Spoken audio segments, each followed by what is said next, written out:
Sir வணக்கம் sir. Sir, ஆந்திராவின் முதலமைச்சராக சந்திரபாபு நாயுடு அவர்கள் பதவியேற்றார். பதவியேற்புக்கு பிரதமர் மோடி, அமித்ஷா, நம்முடைய தமிழ்நாட்டிலேருந்து ரஜினிகாந்த், ஓபிஎஸ்லாம் போயிட்டு வந்திருந்தாங்க. நிறைய முக்கிய பிரபலங்கள்லாம் கலந்து வந்தாங்க. அதில் தமிழிசை சவுந்தரராஜனும் பங்கெடுத்துருக்காங்க. மேடையில் இப்படி போகிறப்ப அமித்ஷாவுக்கு வணக்கம் சொல்கிறாங்க.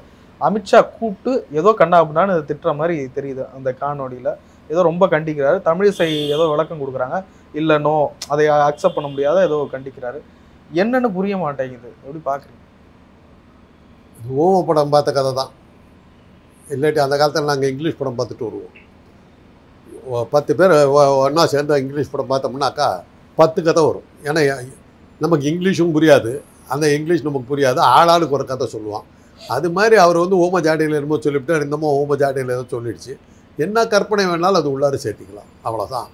இதில் பொதுவாக அவர் பேசுனது அந்த முகபாவமும் அதுக்கு தமிழிசையினுடைய முகம் நமக்கு தெரியல, பின்பக்கம் தான் நமக்கு தெரியுது. அவங்க தலையினுடைய பின்பக்கத்தை தான் தெரியுது.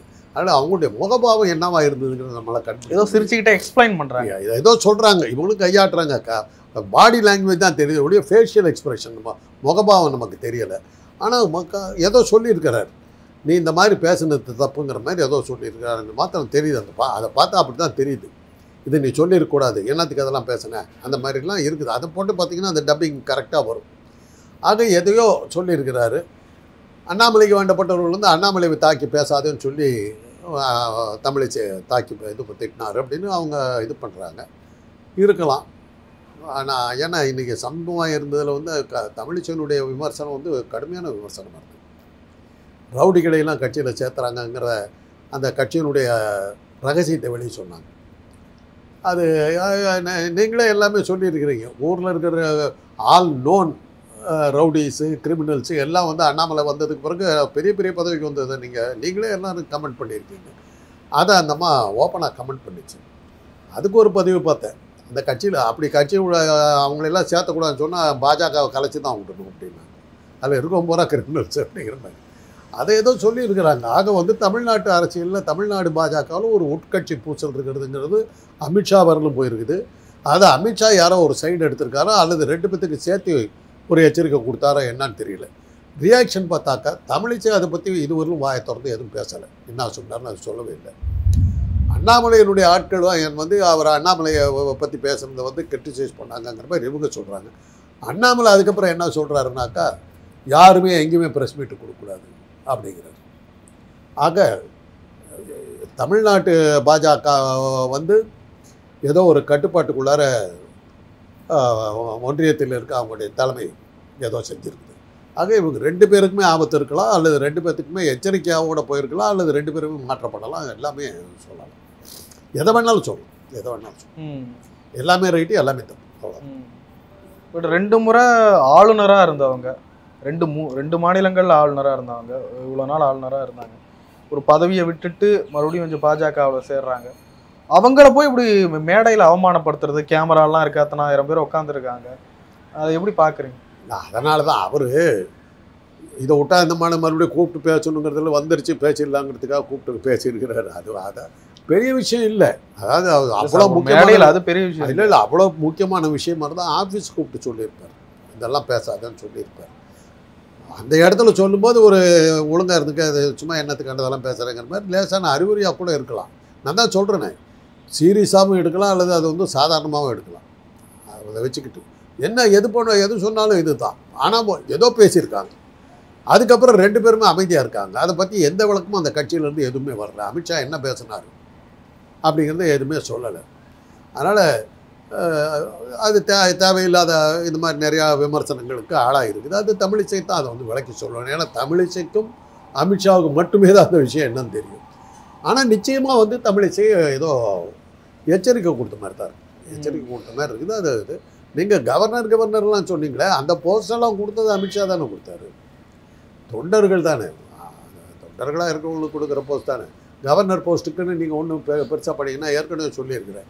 எந்த போஸ்ட்டுக்கு வில்லேஜ் முன்சிஃபாக வர்றதா இருந்தால் கூட, ஒரு பஞ்சாயத்து போர்டு இதுக்கு வர்றதா இருந்தால் கூட தேர்வுகள் எழுதணும். அதுக்கான ஒரு படிப்பு இருக்குது. அந்த படிப்பு படிச்சுட்டு தான் நீங்கள் வர முடியும். அல்லது எலெக்ஷனில் அமைச்சர்களாக வரணும், எம்எல்ஏக்களாக வரணும், ஒரு தேர்தலில் நிற்கணும். எதுவுமே இல்லாமல் ஆஃபீஸில் காஃபி கொடுத்துக்கிட்டு இருக்க ஒரு பையனை கூட கவர்னர் அன்றைக்கி போடணும். கவர்னர் போஸ்ட்டுக்கு எந்த எலிஜிபிலிட்டியும் கிடையாது. ஒரு இதெல்லாம் இருந்தால் தான் நீங்கள் கவர்னராக போடணுன்னு ஒரு வரமுறை விதிமுறைகளே கிடையாது. யாரை வேணாலும் கவர்னராக போடணும். உங்கள் வீட்டில் சமையல்காரராக இருக்கவங்க நீங்கள் கவர்னராக போடலாம். அவ்வளோதான். கவர்னர் போஸ்ட்டுக்குன்னு ஒரு தகுதி கிடையாது. அது யாரை வேணாலும் போடலாம். அப்படிப்பட்ட ஒரு போஸ்ட்டு.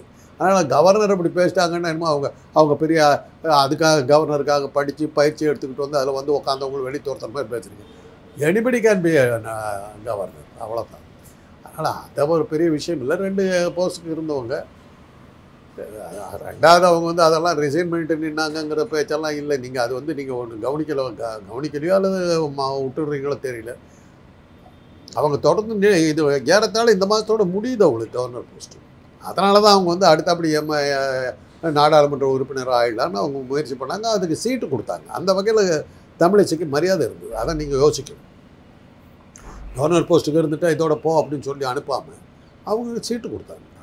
அது மாதிரி அதனால் ஏதோ தமிழ்நாட்டு பாஜகவில் உட்கட்சி பூசல் ஏதோ வந்து இருந்திருக்குது. அது வந்து அமித்ஷா வரையிலும் போயிருக்குது. அமித்ஷா அது வந்து கூப்பிட்டு மேடையிலேயே கண்டிக்கிற அளவுக்கு அந்த விஷயம் பெருசாக இருக்குதுங்கிறது மாத்திரம் தெரியும். இப்போ தமிழிசைக்கு என்ன சார் பிரச்சனை? ஏற்கனவே பாஜக மாநில தலைவராக இருந்தாங்க. இங்கே வந்து கட்சிக்கு விரோதமாக அப்படி பேசணுன்ற அவசியம். கட்சிக்கு விரோதமாக நீங்கள் எடுக்கிறீங்க. இல்ல, மாநில தலைமைக்கு கட்டுப்பட்டு இருக்கணும். அது உண்மைதான். இவங்களும் தலைமையாக இருந்தவங்க. இவங்க ஒரு ஈகோ இருக்கோ. தலைமையாக இருந்தவங்க கிட்ட இவங்க போய் தானே அவர் வந்தார். இன்னும் பார்க்க போனால் Annamalai junior. Annamalai is not எப்படி பார்த்தாலும் இன்னைக்கு அவர் தான் சார் நம்பர் இருக்காரு. இன்னைக்கு இருக்காரு. அன்னைக்கு இருந்தவங்க. இப்போ அத்வானி நீங்கள் வந்து பழைய ஆளுன்னு துரத்தி விட முடியுமா? அவர் வந்தால் எந்திரிச்சு தான் நிற்கணும். 1000 இருந்தாலும் பழைய தலைவர்கள் இல்லையா? அவங்கெல்லாம் உருவாக்குனது தானே. எச் ராஜா போனதுக்கு பிறகு தமிழிசை வந்து தமிழிசையால் தானே பாஜகவை பற்றி ஒரு அடையாளமே நமக்கு தெரிஞ்சுது. எச் ராஜா இருந்தவரில் அது ஒரு பாப்பார கட்சி. அப்படி தான் போயிட்டு இருந்தது. சீந்தறதுக்கு ஆள் இல்லை. ஒரு நெகட்டிவ் பிரச்சாரங்களுக்கு அவரால் டேமேஜ் பெருசாக ஆச்சு. பாஜகவுக்கு பெரிய டேமேஜ் எல்லாம் ஆச்சு. தமிழிசை வந்ததுக்கப்புறம் தான் பெரிய எழுச்சியை மாற்றமே வந்தது. அவர் ஒரு பிராமணர் இல்லாத ஒரு பெண் வந்து கட்சியை பெருசாக வளர்த்திக்கிட்டு போகிறாங்க. பிராமணர்களுக்காக உருவாக்கப்பட்ட கட்சியை வந்து பிராமணர் இல்லாத கைக்கு போயிடுச்சுங்கிற காரணத்தினால தமிழ்நாட்டு பிராமின் லாபி தானே அந்த அம்மாவை வெளியே பார்த்துச்சு. அந்த அம்மாவுடைய முக்கியத்துவத்தை உணர்ந்து தான் அவரை கவர்னர் போஸ்ட் கொடுத்தாங்க. பதவியிலேருந்து வீட்டுக்கு போகணும்னு சொல்லிட்டு இருக்கலாம். அப்படி சொல்லாமல் அவருக்கு வந்து கவர்னர் போஸ்ட் கொடுத்ததுலேருந்து ஒரு தமிழிசையினுடைய பாரம்பரிய பின்னணி, அவங்களுடைய அரசியல் ஞானம், அவங்க படிப்பு, டாக்டருக்கு படிச்சிருக்காங்க, இதெல்லாம் வச்சு அவங்களுக்கு ஒரு கௌரவமான ஒரு போஸ்ட்டை கொடுத்து அவங்க அது ஒரு மாநிலத்துக்கு இல்லாமல் 2 மாநிலத்துக்கு கொடுத்தாங்க கவர்னர். அந்த அளவுக்கு அவங்களுக்கு கௌரவமாக வச்சுருந்துருக்காங்க.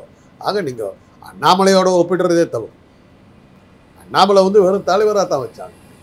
இவரை வந்து கவர்னர் வேறுனு கொண்டு போய் விட்டாங்க. இல்லாத கட்சியை உருவாக்கி ஒரு அடையாளம் கொடுத்தது தமிழிசை. அந்த அடையாளம் தெரிஞ்ச பிறகு வந்து அந்த போஸ்ட்டில் வந்து உட்காந்தவர் தான் அண்ணாமலை. அண்ணாமலையால் அடையாளம் தெரிஞ்சதுன்னு சொல்ல முடியாது. அடையாளத்தை ஏற்கனவே தமிழிசை கொடுத்துட்டாங்க. தமிழிசையினுடைய சேவை தான் மகத்தானது.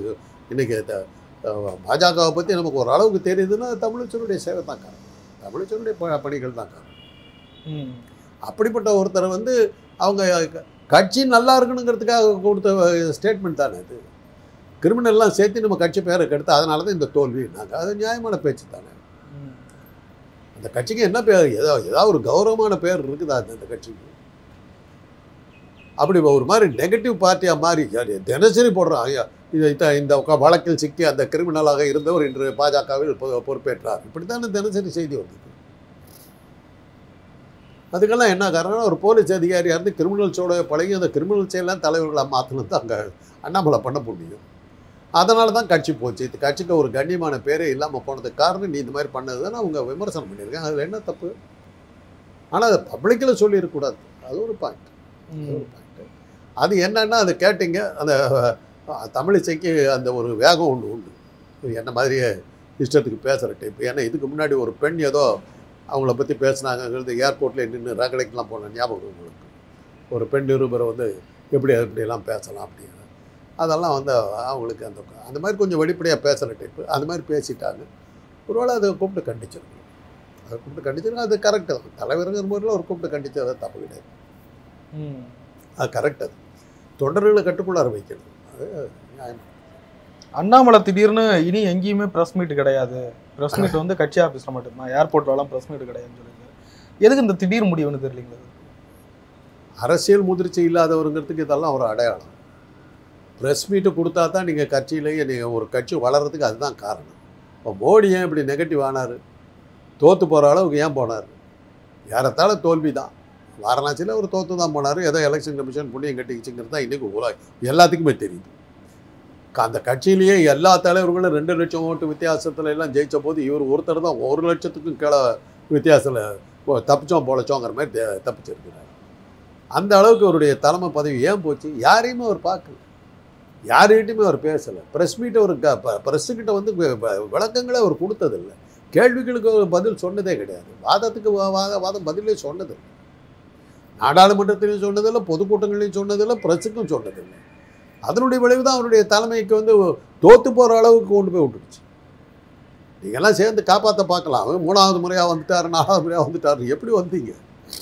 ஏறத்தாழ வானதி சீனிவாசன் கோயம்புத்தூரில் ஜெயித்ததுக்கும் மோடியினுடைய வாரணாசி வெற்றிக்கும் பெரிய வித்தியாசம் இல்லை. தேர்தல் கமிஷன் இல்லாமல் இருந்திருந்தாக்கா மோடி இல்லைங்கிறதா இன்றைக்கி எல்லாத்துக்குமே தெரிஞ்ச விஷயம். தோற்று போயிட்டார். அதுதான் இன்றைக்கி இருக்கிறது.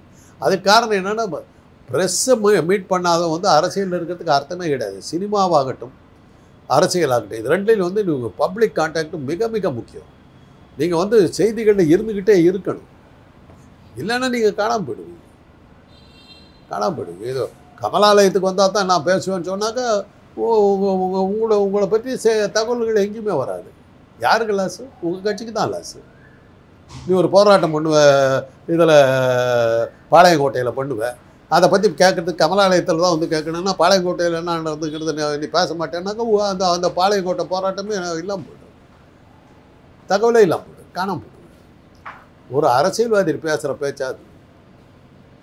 அதுலேருந்து என்ன தெரியுதுன்னா, அண்ணாமலைக்கும் அரசியலுக்கு ஏதோ ஒரு அதிர்ஷ்டத்தில் தான் அவர் தலைவராக சுற்றிக்கிட்டு இருக்காருங்கிறதுக்கு இது ஒரு இது. ஆக தமிழிசை சொன்ன குற்றச்சாட்டு சரியாது. முதிர்ச்சியற்ற முறையில் பேசுகிறாரு. பத்திரிகையாளர்களை பார்க்க மாட்டேன், ப்ரெஸ் மீட்டுக்கு இங்கே தான் வரணும்லாம் சொன்னால் என்ன அர்த்தம்? ஏற்கனவே அது மாதிரிலாம் அவர் பண்ணியிருக்கிறார். பல பத்திரிகைகளை அவர் முறைச்சிக்கிட்டு இருக்கார். பல மீடியாக்களை வந்து அவர் கேவலப்படுத்தியிருக்கார். நீங்கள் அதையெல்லாம் தாங்கிக்கிட்டு தான் அவர் கட்சி பெரிய கட்சிங்கிறதுனால தான் அவருக்கு நீங்கள் இது கொடுத்துருக்கீங்க. இதெல்லாம் நான்லாம் என்ன மாதிரி ஆளுக்கு பேசியிருந்தா என்னால் ஓரம் கட்டி காணாமல் அடிச்சிருப்பீங்க. வா இப்போ அறிவாலயத்தில் போய் 200 ரூபா வாங்கிக்கோ அப்படின்லாம் உங்களை கேவலப்படுத்தினார். தனியாக வா, என் ரூமுக்கு வா அப்படின்னார். அந்த அளவுக்கு உங்களையெல்லாம் மிரட்டினார். உங்களுக்கு மீடியாவை அவர் கேவலப்படுத்த மாதிரி யாரும் பண்ணியிருக்க மாட்டாங்க. ஆனால் ஒரு பெரிய கட்சியினுடைய இதுங்கிறது காரணத்தினால தான் நீங்கள் சமாளித்து பேசாமல் விட்டீங்க. இல்லாட்டி போனால் அண்ணாமலைக்கு யார் மரியாதை கொடுத்துருப்பா? ஒரு பப்ளிக் மத்தியில் எப்படி பழகணுங்கிறது தெரியாத ஆள், மீடியாக்கள்கிட்ட எப்படி பேசணும்னு தெரியாத ஆள், ஒரு நாகரிகமான வார்த்தைகளோ ஒரு கண்ணியமான அரசியலோ அவர் பேசுனதே கிடையாது. அந்த மாதிரி ஆள்.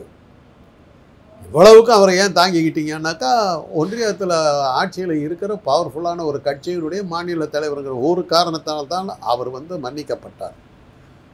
அவருடைய செய்திகள் வர இல்லாட்டி போனால் அவர் காணாமல் போயிருப்பார், காலியாக இருப்பார்.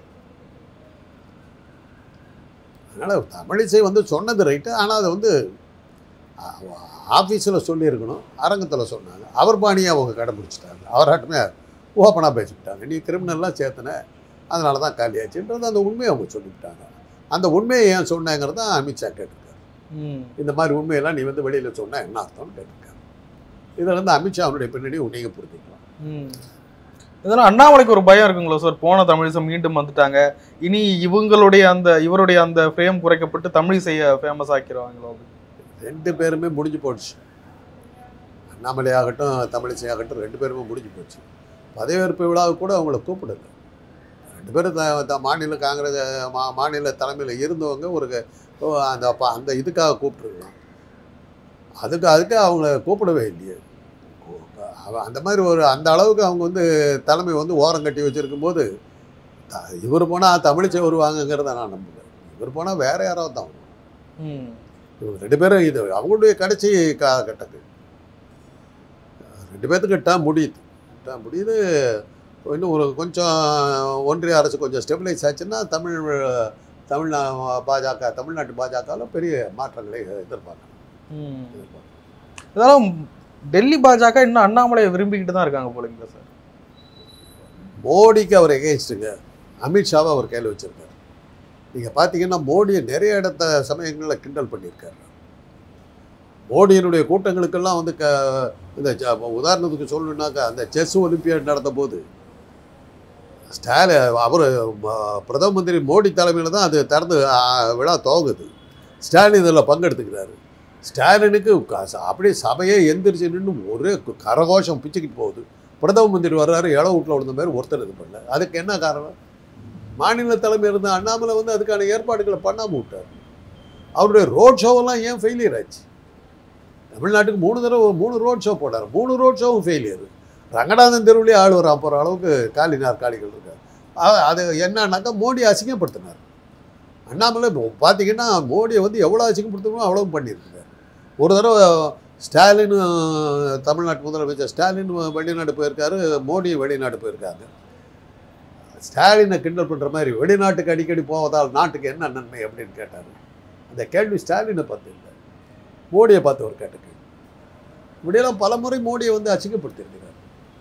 அது இதெல்லாம் நாங்கள் என்னுடைய பேச்சுக்களில் நான் நிறைய சொல்லியிருக்கிறேன். மோடிக்கு கொடுக்க வேண்டிய விளம்பரங்களை அவர் கொடுக்கறதே இல்லை. அவர் மோடி கூட்டம் போடுறாருனாக்கா அந்த கூட்டத்துக்கு தேவையான ஆட்களை அவங்க வந்து சேர்த்தலை. இன்றைக்கி ஆட்கள் சேர்த்துறதுக்கு காசு கொடுக்காம வரமாட்டாங்கங்கிறது ஒரு அக்செப்டட் ஃபேக்ட். லட்சக்கணக்கில் வர்றாங்க, கோடி கணக்கில் வர்றாங்கன்னா நீங்கள் காசு கொடுத்தா தான் வருவாங்க. யாரும் இலவசமாக இன்றைக்கி பொதுக்கூட்டத்துக்குலாம் வரமாட்டாங்க. இவர் எதையுமே செலவு பண்ண கூட்டத்தை கூட்டு வரணும். மோடி அசிங்கம் தான் படுத்திருக்கார். ஒவ்வொருத்தையும் அசிங்கப்படுத்திருக்கார். ரோட் ஷோ பூரா ஃபெயிலியர் ஆனதுக்கு காரணம் அதுதான். மோடியை வந்து அசிங்கப்படுத்தினார். கொடுக்க வேண்டிய விளம்பரத்தை கொடுக்கல. இதெல்லாம் மோடிக்கு தெரியும்.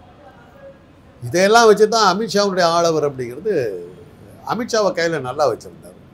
அப்படிப்பட்ட ஒரு அத்தியந்த சிஷ்யனை வந்து நீ அசிங்கப்படுத்தி பேசிட்ட. ஏன்னா தமிழிசை தெரிஞ்சோ தெரியாமலோ கொஞ்சம் மோடியினுடைய ஆள் அப்படி தான் எடுக்கணும்.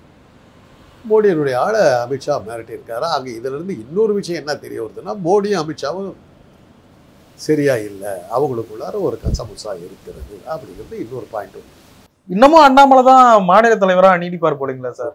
இப்போ இன்னும் முதல்ல அங்கே ஒன்றியத்தில் முதல்ல அவங்க நிற்கணுங்க. ஏன் நிற்க மாட்டாங்க? முதல்ல அவங்களுக்கு அங்கே ஆயிரக்கணக்கான பிரச்சனைகள் இருக்குது. அதெல்லாம் ஓவர் கம் பண்ணிக்கிட்டு வந்ததுக்கு பிறகுதான் மாநிலத்தை எல்லாம் பார்க்கணும். நானே என் பொழப்பை லாட்டி அடிச்சுக்கிட்டு உங்களுக்கு வந்து சோறு போட்டுக்கிட்டு இருப்பேனா? ஏன்னா உடையவரே சோத்துக்கு லாட்டி அடிக்கிறாரா, லிங்கம் பஞ்சாமிரதம் கடிச்சாம்பாங்க. அந்த மாதிரி தான் இருக்கு. அதனால் மோடியே தடுமாறிட்டு இருக்காரு. ஒன்றிய அரசு நிற்குமா நிற்காத ஆயிரக்கணக்கான கேள்விகளுக்கு பதில் சொல்ல வேண்டிய ஒரு நிலைமையில் இருக்குது. அந்த சூழ்நிலையில் மாநில தலைமையை பார்த்துக்கிட்டா உட்காந்துக்கிட்டு இருப்பாங்க. முதல்ல தன்னை ஸ்டெபிலைஸ் பண்ணிக்கணும். நீ எடுக்கிற முடிவுகளை வந்து அவங்க கட்டுப்படுங்கிற அவசியம் கூட இல்லையே. இன்றைக்கி மோடி ஒருவேளை ஒரு இது அண்ணாமலையை மாற்றணும்னு சொல்கிறாருன்னு வச்சுங்க, நீயே ஒரு மைனாரிட்டி அரசை வச்சுக்கிட்டு இருக்க, நீ தோற்று போன ஒரு தலைவன், நீ எப்படி என்ன மாற்றலாம் அப்படின்னு சொல்லி அவர் கேட்கலாம். இல்லை, அண்ணாமலை கேட்கக்கூடிய ஆள் தானே. நீ யார் என்ன கேட்கறதுக்கு? உங்களையே கேட்டு வராச்சு. என்ன யார் நீ வா தனியாக வான்னு கேட்டு வராச்சு. அது மாதிரி மோடி பார்த்து கேட்க மாட்டாரு. என்ன இருக்குது? முதல்ல மோடி தன்னை ஸ்டெபிலைஸ் பண்ணிக்கணும். அதுக்கப்புறம் தான் மாநில தலைமைகள்லாம் மாற்றுறது இதெல்லாம்.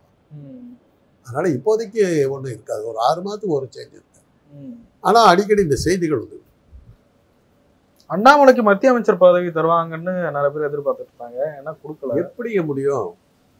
ஒரு சீட்டாவது ஜெயிச்சிருக்கு. எல்முருகனா ராஜ்யசபா எம்பி ஆகி கொடுத்துருக்காங்க. அது திராவிட இயக்கத்துக்கு கிடைத்த வெற்றி. அண்ணாமலை கொஞ்சம் மேல் ஜாதிக்காரரு. அண்ணாமலை பிற்படுத்தப்பட்டவர், அவர் தாழ்த்தப்பட்டவர். ஆனால் அதில் மேல் ஜாதிக்காரரு. இவங்க பட்டியலிருந்து கொடுக்குறாங்க. திராவிட இயக்கத்தினுடைய இது பிரகாரம் யார் அடித்தட்டு மக்களை சமூக நீதிக்கு தமிழ்நாட்டில் அது செய்யலைன்னா நடக்காதுன்னு தெரிஞ்சு போச்சு. மரியாதை கொடுத்துட்டாங்க. தமிழச்சுக்கும் கொடுத்துருக்கலாம். ஏன்னா ஒரு காலத்தில் அவங்களும் பட்டியலினமாக இருந்தவங்க தான். அவங்க வெளியே வந்துட்டாங்கங்கிறது வேறு விஷயம். தமிழிசைக்கு கொடுத்துருக்கலாம். தமிழிசை தனியாகவே நிற்கக்கூடிய ஒரு சக்தி வாய்ந்த ஒரு தலைவி. நாளைக்கு பெரிய ஆபத்தை கொண்டு வர்ற அளவுக்கு உட்கட்சி பூசலை வந்து பெருசாக்கி வரக்கூடிய சாமர்த்தியம் உள்ள தலைவி. எல்முருகன் ஒரு டம்மி. போன தடவை ஒரு மந்திரியாக இருந்தார். யார் எத்தனை பேருக்கு தெரியும்? அவர் எந்த போஸ்டில் இருந்தாரு கூட யாருக்கு தெரியும்? அவரும் ஒரு மந்திரியாக இருந்தார், அவ்வளோதான் தெரியும். Was also A minister. அதனால் ஆபத்து இல்லாத ஒரு பதவி கொடுத்ததா கணக்காட்டுறதுக்காக அவர் கொடுத்துருக்காங்க. ஆனால் இந்த தடவை கொடுத்துருக்கிற போஸ்ட் கொஞ்சம் நல்ல போஸ்ட். செய்தி ஒலிபரப்புத்துறை இதெல்லாம் கொஞ்சம் இருக்குது. இணையமைச்சராக கொடுத்துருக்காங்க. எந்த பதவி கொடுத்தாலும் அதை பயன்படுத்திக்கிட்டு மேலே வர்ற புத்தி இருக்கிறவங்க தாங்க வர முடியும். அதான் அவர் போட்டிருந்தாங்க. கவுன்சிலரில் நின்னார் தோத்தாரு, எம்எல்ஏக்கு நின்னார் தோத்தாரு, எம்பிக்கு நின்னார் தோத்தாரு. ஆனால் தொடர்ந்து பதவியில் இருக்காரு அப்படிங்கிறது தான் எல்முருகனுடைய சாமர்த்தியம். பழனிசாமிக்கு அடுத்து அப்படி வரலாம். பழனிசாமியும் தேர்தலில் ஜெயிச்சார், இவர் ஒரு தேர்தலில் கூட ஜெயிச்சார், ஆனால் கண்டினியூஸாக பதவியில் இருக்காரு. தமிழ்நாட்டிலேருந்து தமிழ் பேசுகிற ஆட்கள்னு எடுத்திங்கன்னா 3 பேர் இருக்காங்க. நிர்மலா சீதாராமன், ஜெய்சங்கர், எல்முருகன். இந்த 3 பேருமே நீங்கள் பார்த்தீங்கன்னா 2 பேரும் எலெக்ஷனே பார்க்காதவங்க. ஒரு ஆள் ஒரு எலெக்ஷன் கூட ஜெயிக்காதவங்க. அவங்க தான் தமிழ் பேசுகிற 3 பேர் அவங்க அப்படி தான் இருக்குது. அதுதான் பாஜகவுடைய நிலைமை. தமிழ்நாட்டுக்கு அவங்களுக்கு சம்மந்தம் இல்லைங்கிறது இதில் இந்த அமைச்சர்கள் போட்டதுலேருந்தே தெரியும். தமிழ் பேச தெரிஞ்சவங்கிறத தவிர அவங்களுக்கு வேற எந்த தமிழ்நாட்டுக்கும் அவங்களுக்கு எந்த தொடர்பும் இல்லை. ஆக பாஜகவுக்கும் தமிழ்நாட்டுக்கும் ஒரு தொடர்பும் இல்லைங்கிறது அமைச்சர்கள் மந்திரி சபையிலிருந்து நமக்கு தெரியும்.